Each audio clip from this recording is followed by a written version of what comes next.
Heck yeah, America. I love my country, the Star-Spangled Banner and the colors red, white, and blue. How's it going, gamers? Today we're taking a look at the all-new Maverick. I know I'm late, okay? Shut up. Look, I was busy, and then I was doing other stuff, and then I just unlocked it on stream yesterday. Boop. Oh, wait, I'm so dumb. I was gonna title this stream Unlocking the Maverick live because I hadn't gotten it yet. And then I completely forgot that I hadn't gotten it yet. So cut me a little slack here. But yeah, today we're gonna be taking a look at and reviewing the Maverick in Roblox Jailbreak, the newest level 10 seasonal vehicle. First up, let's start with appearance. As is the case with most seasonal vehicles, this truck is well designed. Sardaji designed this vehicle, I hope I'm saying that right, and they did a really great job. It looks like a truck.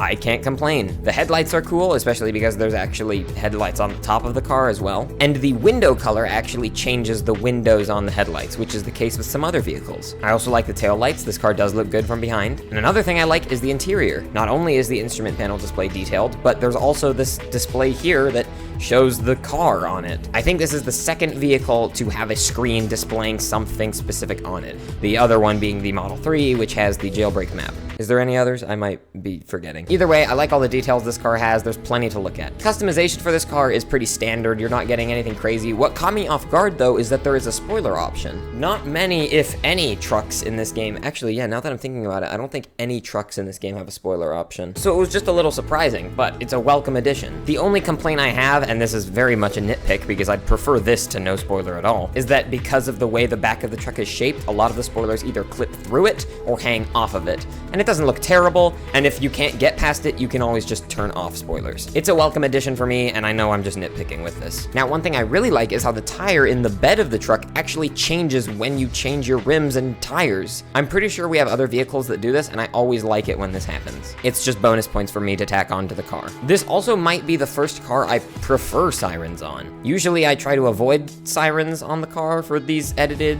intros and whatnot, but the red and blue felt just too American to not put on it, and I think it looks better with the sirens on top, but that might just be me. But yeah, I really like how this car looks, and I think Sardaji did a great job. Moving on to stats, the top speed of this truck is 200. However, that 200 is very hard to hit, but not for a reason similar to the Scorpion, where it's just so impossibly high that you can't hit it. No, it's more so the case that the acceleration for this vehicle isn't ideal. I actually couldn't even get to 200 on the trading drag strip. The closest I could get was 196, which, you know, 4 miles per hour isn't gonna make a difference, but I'm just saying, if you can't hit the top speed on the drag strip, something's either going very right or not too great. However, this car does get to 150 in 10 seconds, so you're gonna be good enough most of the time. The top speed is pretty hard to get to, but the speeds below that are gonna be very attainable. Now, that might be a downside to some of you, and it certainly is objectively a downside. However, this car has some other stats that really balance it out. For example, the handling on this car is really good. It makes turns pretty easily, and it actually handled sharp turns throughout the city and drifting